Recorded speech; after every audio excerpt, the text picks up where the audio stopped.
Dr. Lowry, I've had the opportunity to do the invocation for the AT&T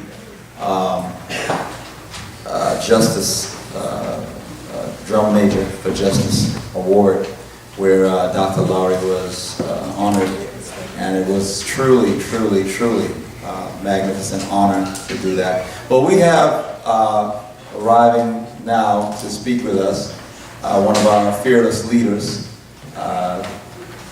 Representative Tyrone Brooks, President of Gabio,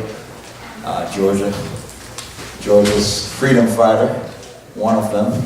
And we would like him to come now and to share with us in any way that he so desires. So let's receive him with a warm hand.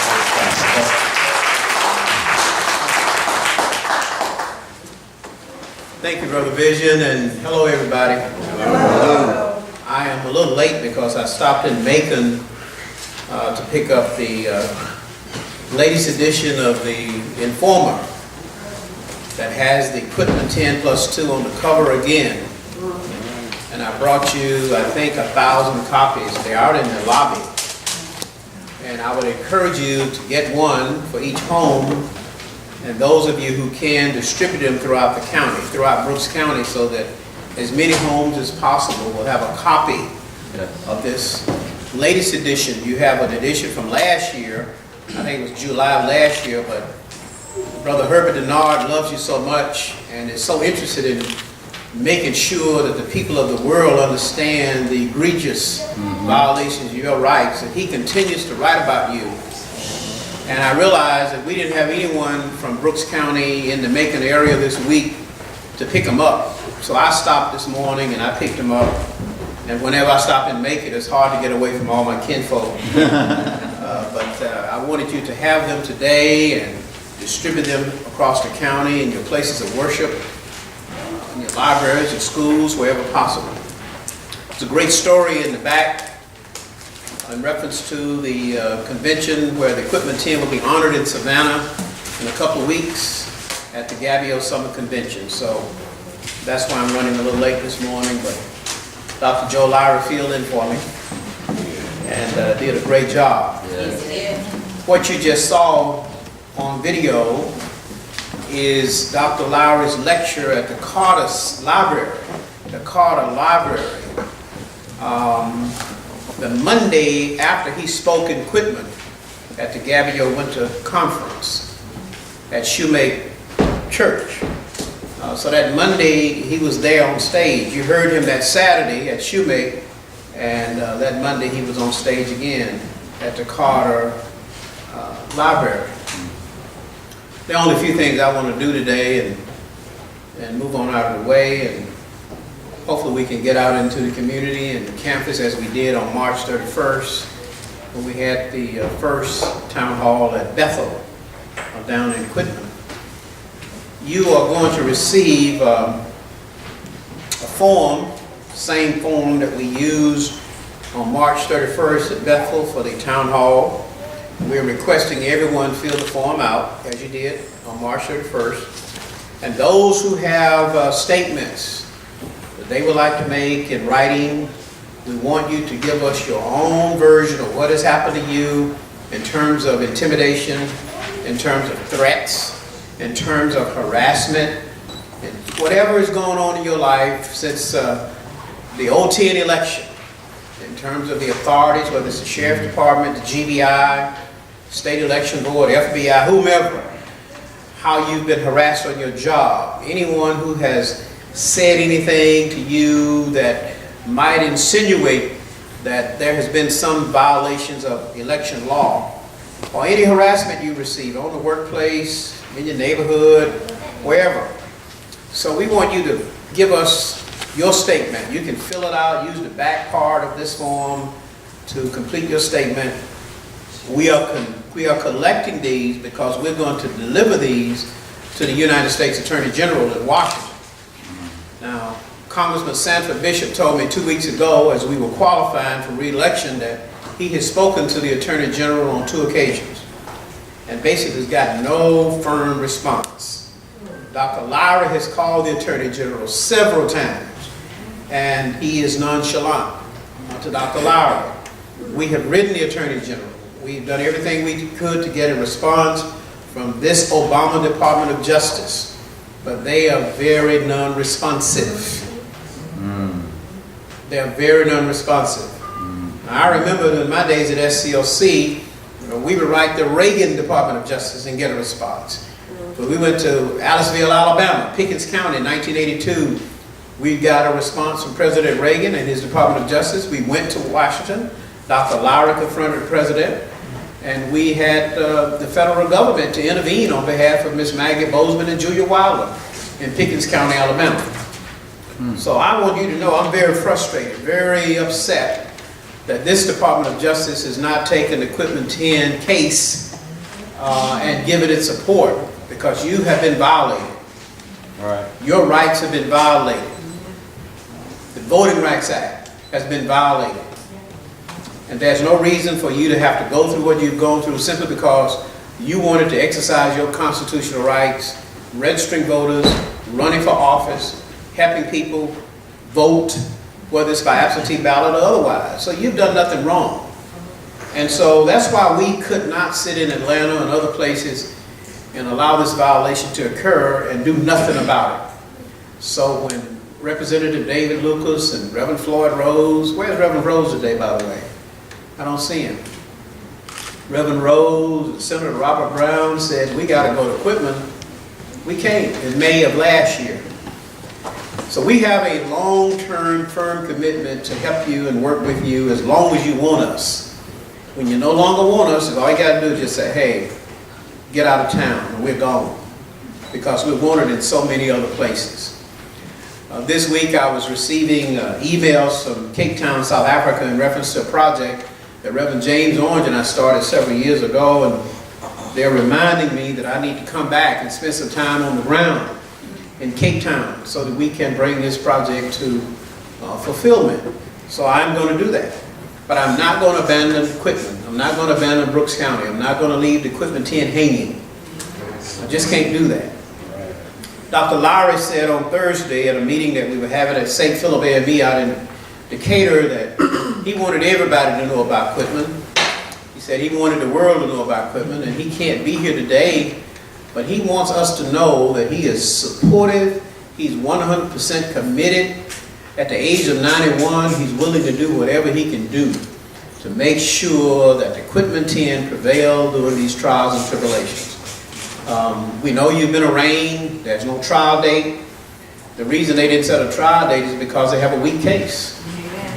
They don't have a case that can stand up in court. And I think they're just letting the clock run until your terms run out.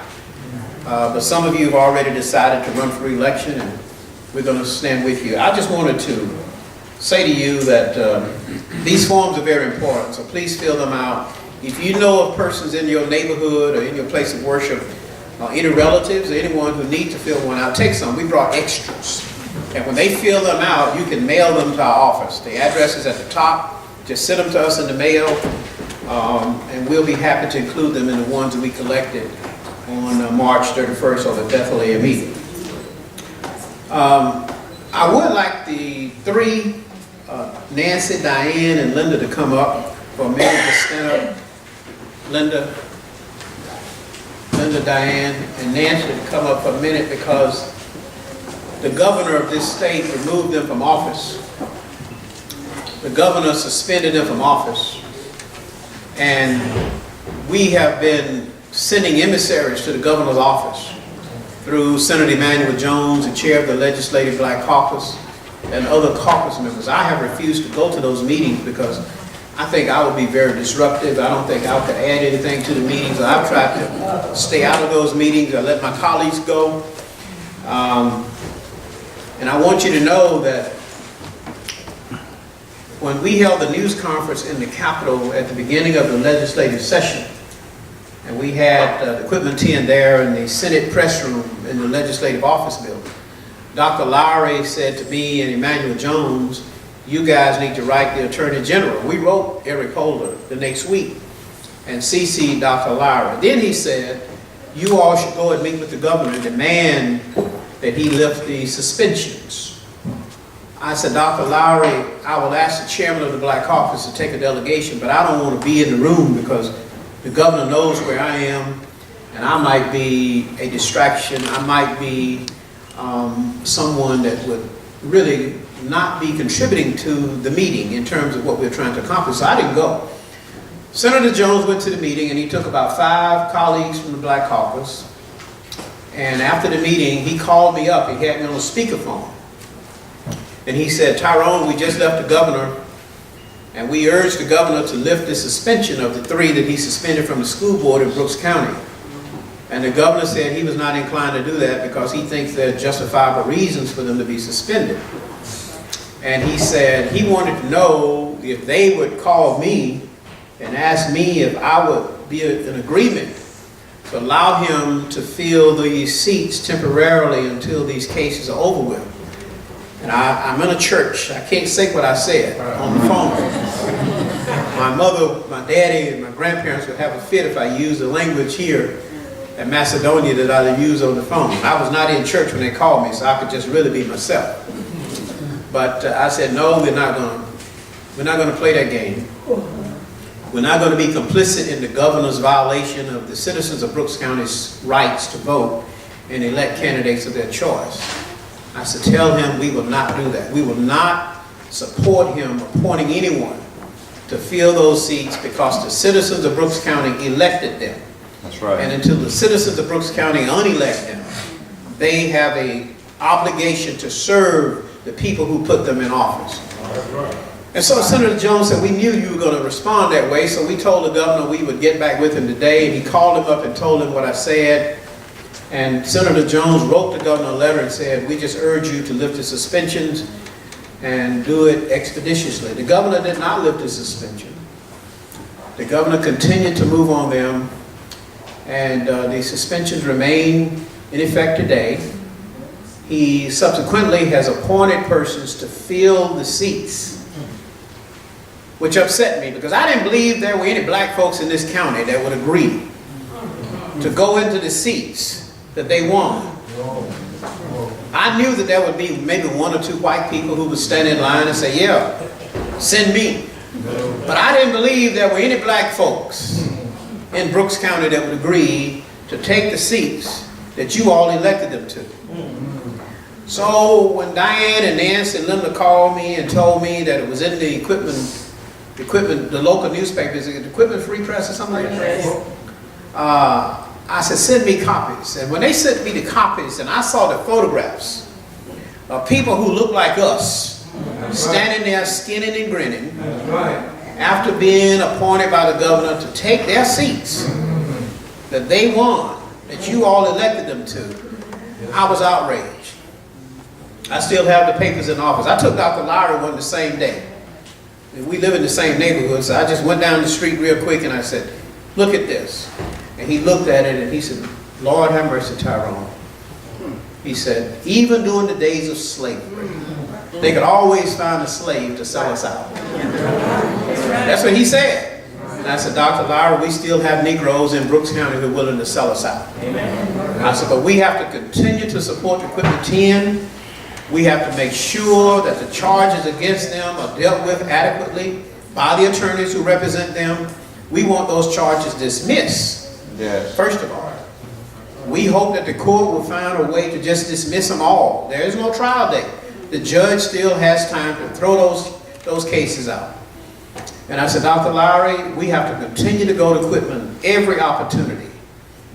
I said, we have to continue to show our faces in Quitman, to let the people know that the Quitman 10 plus 2 are not standing alone. That's right. He said, Tyrone, I can't go every time you go. He said, but every time you go, let the people know that we collectively are standing with them.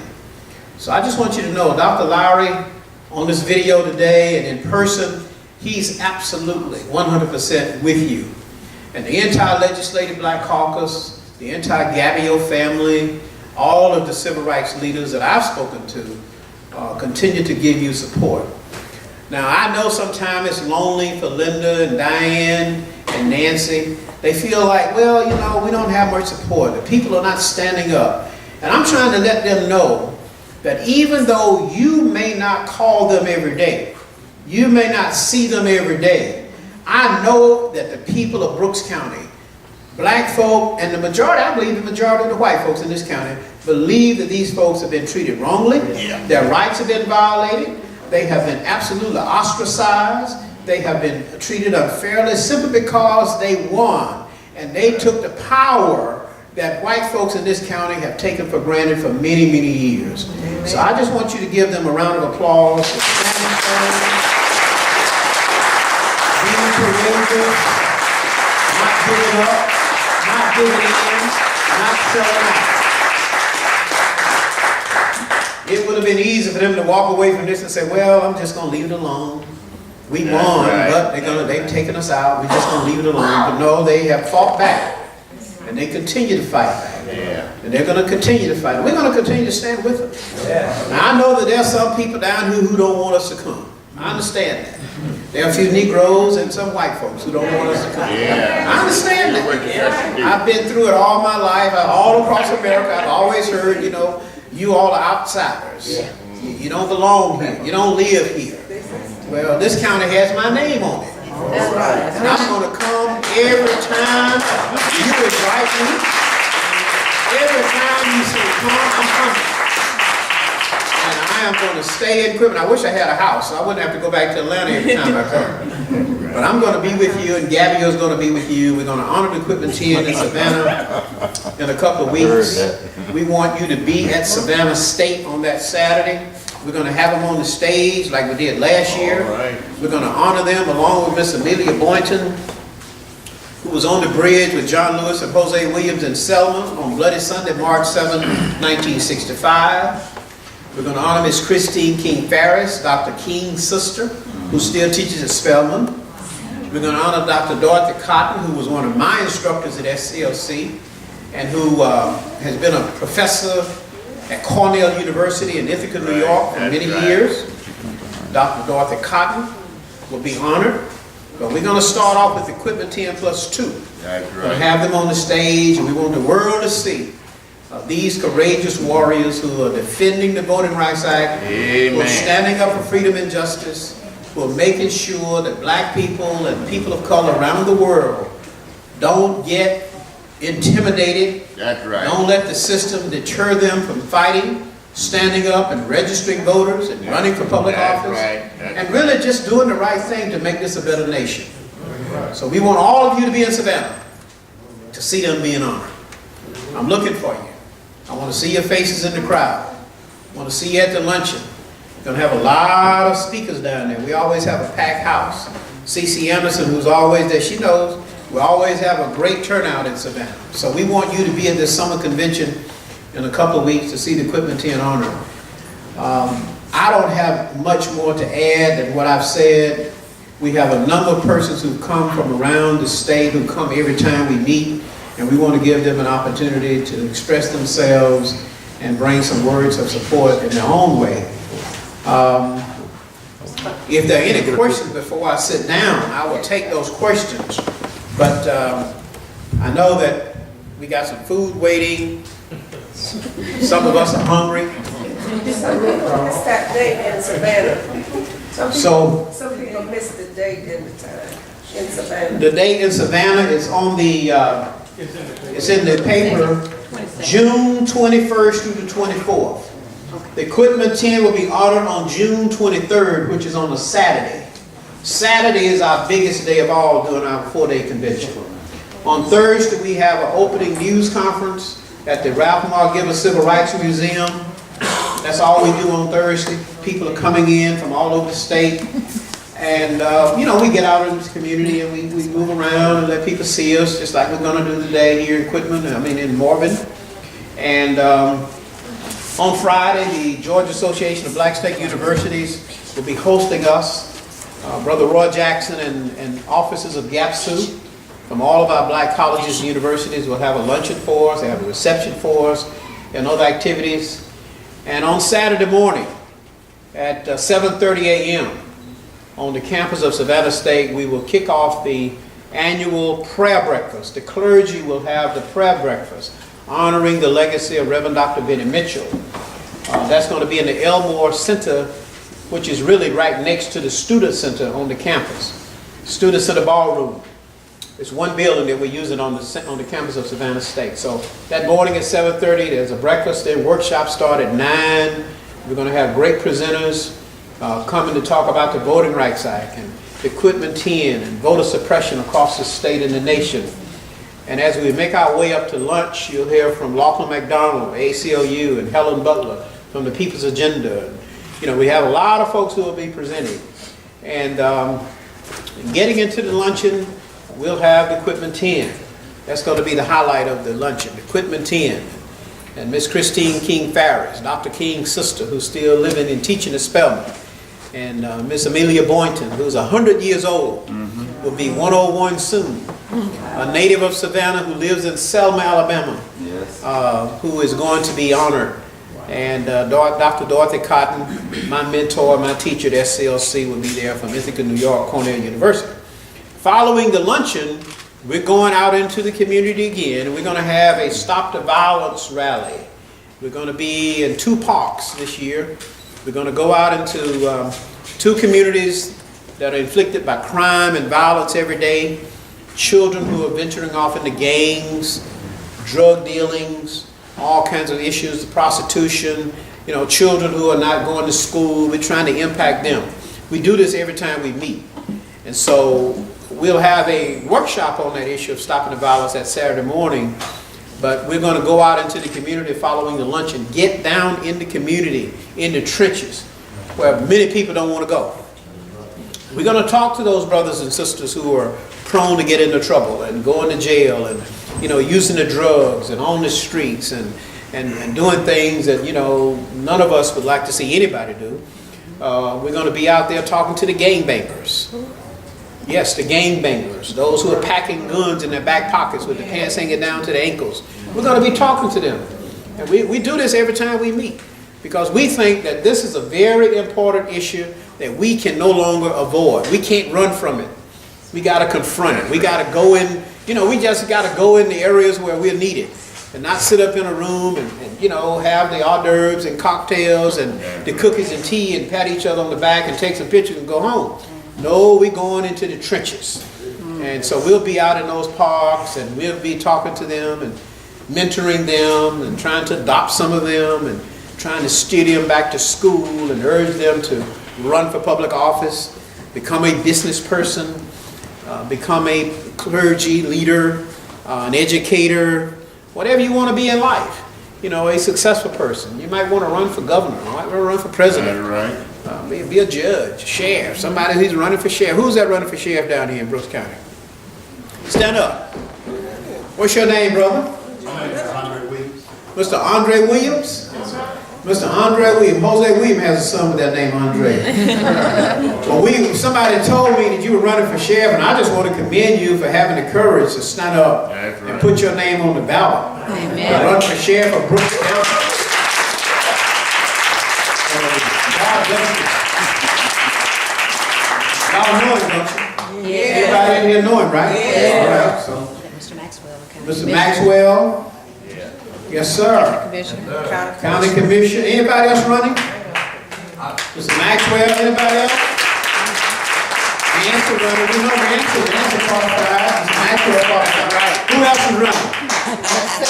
Who else in Brooks County? That's it right now. That's it for Brooks County? Well, let me just commend you for continuing to defend democracy. Oh, Mr. Thomas, I'm sorry. Mr. Thomas? Mr. Frank Thomas. Our Where is he? He's not here right now, but our added. Yeah, Mr. Thomas. Yes. How long has he been in office? 14 years. 14 years. I remember Mr. Thomas being over at Bethel at the last public hearing that we had. I just want to thank all of you for coming. God bless you. You are great Americans. You made Dr. Lowry, Dr. King, Dr. Abernathy, Jose Williams, Rosa Parks, Miss Coretta Scott King. You make them proud. Yes. You make them proud. You make Harriet Tubman, Frederick Douglass proud. You make Marcus Garvey proud. Yes, you do. You make Medgar Evers proud. Yes. Yes, you do. You make Michael Schwerner, James Chaney, Andrew Goodman proud. You make Valeluzo proud. You make Father James Reed proud because of what you do every day. You do. The 4 little girls who died in the 60th Street Baptist Church in Birmingham, Alabama, 1963. You make them proud.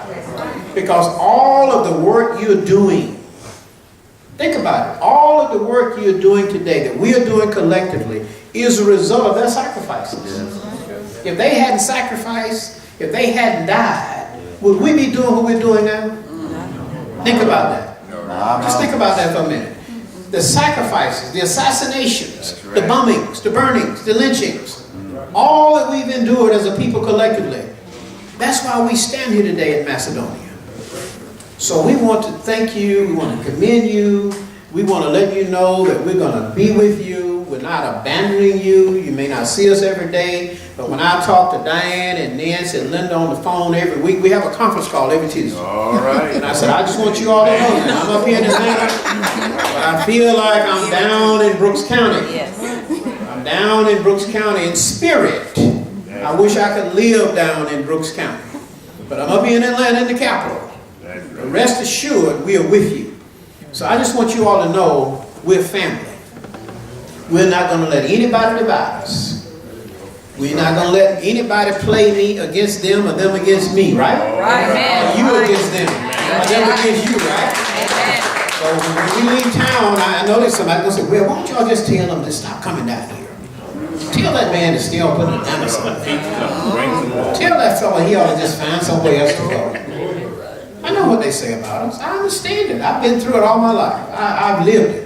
I know what they do. They will turn you against me and me against you at the quickest opportunity. Yes, right. Oh, Joe Lyra, he's been down. Don't let him come back no more now. That's enough. One time is enough. Oh, yeah. They don't want him down here. So we understand it clearly. We don't get insulted when they talk about us. Because we know why they talk about us. We know why. It's a compliment. When they say terrible things about us, it's a compliment. We understand it. It doesn't upset me one bit when the governor says, I just wish he would go somewhere and stop that stuff because he creates negative headlines. Yeah, that's what the governor said. Why don't y'all just take him out of office? The governor wants to give me some opposition. He couldn't give me any in the primary. They tried to get a person in South Atlanta to run against me, and everybody there approached said, no way, we're not going to do that. You crazy? We can't do that. So now they're trying to get a person on the north side of Atlanta who lives in the white community to qualify as an independent against me by getting signatures by July 30th to be on the ballot in November. Now the strategy is keep me busy, tie me down so I can't come to Quitman, can't go to Monroe, can't do all this other work for other candidates around the state. That's the strategy. Yeah. The only reason Congressman John Lewis has opposition is because they want to tie him down so he can't travel America helping Democrats in November and helping President Obama around the USA. That's the only reason they gave John Lewis opposition in the primary and in the general. They really wanted to do that to me, but they just couldn't find anybody. They went all over South Atlanta, and black folks said, you out of your mind? We're not going to do that. We're not going to do that. Why should we do that? So now they're working on somebody on the north side of the district, which is up there at Mount Perrin, 75 North, which is in the white community. So I welcome opposition. No problem. When the people get tired of me, I can go back to SCLC. That's right. I can go back to SCLC anytime I want to. So ladies and gentlemen, I've said enough. We want to see you in Savannah for the convention, which is in 2 weeks. The big day is on Saturday. That's the 23rd. We want you to be there to see the equipment and honor. If you can't get there earlier, just come on Saturday. We'd love to see you on Thursday, Friday, Saturday, Sunday. But you may not be able to stay 4 days, so just come and be there for the equipment 10 honors on that Saturday at Savannah State at 12 noon. On that Sunday morning, as we close out, we'll be at Connors Temple Baptist Church, Reverend Benny Mitchell's church. Reverend Mitchell is in heaven, but he still sends us signals, don't abandon Connors Temple. When you close out your convention, we want you at Connors Temple. So the chairman of the deacon board called 2 months ago, and he said, are y'all coming? I said, yes, sir, we're coming. He said, who's your preacher? I said, Reverend Pharrell Malone, the pastor of Macedonia Baptist Church over in Waycross, who is also president of SCLC in Ware County. He's going to be bringing the closing message on behalf of Gabio at 10 a.m. not 11, 10 a.m. on that Sunday morning, the 24th. So that's a rundown of all that we're going to be doing. Is there anything else I need to mention while we're up here before we sit down and let others come and speak? Anything else? I do have the certificate, the resolution for Tasha, and her sister is on the way, so. You got it framed? Yes, sir. He bugged me yesterday. I got a call yesterday, and his new name is Diane. Your other daddy is calling you. He got on my case. He said, Diane, how long have you had? Had a month ago. How long you had? You had a month ago? You haven't got it framed yet? Tyrone, I've been busy. Well, do you want to take my position? Do you want to do what I do? No, Tyrone, that's why they pick you. Because you can do your stuff. Tyrone, I promise you, I'm going to go today and try to get it done. And the lady promised me that she would have it, and my son delivered it to the church about an hour ago. And I just called Barbara, and she said that she would try to come on out and get the certificate. So hopefully she'll be here. That's wonderful. We adopted the resolution in the House of Representatives unanimously in honoring her legacy. And I did present the resolution to Diane and the Quitman 10 when they came up on May 14 for the event that was held over at the American Friends House on Howard Street in Decatur. Miss Minnie here. Miss Minnie, stand up, Miss Minnie. I wish she lived in my neighborhood in my district. I would leave the legislature, let her run for the seat, endorse her. But Miss Minnie put that together, and I presented the resolution, and Diane just hadn't had time to get it framed since May 14th. It's framed, Tyrone. I said, are we going to do it? Are we going to do it this year or next year? She said, we're going to do it tomorrow. I said, okay. Well, anyway, I know everybody's busy. You can't do everything. You're running for office. You're out here dealing with these issues, the court issues, the civil, the criminal issues. We understand everybody's busy.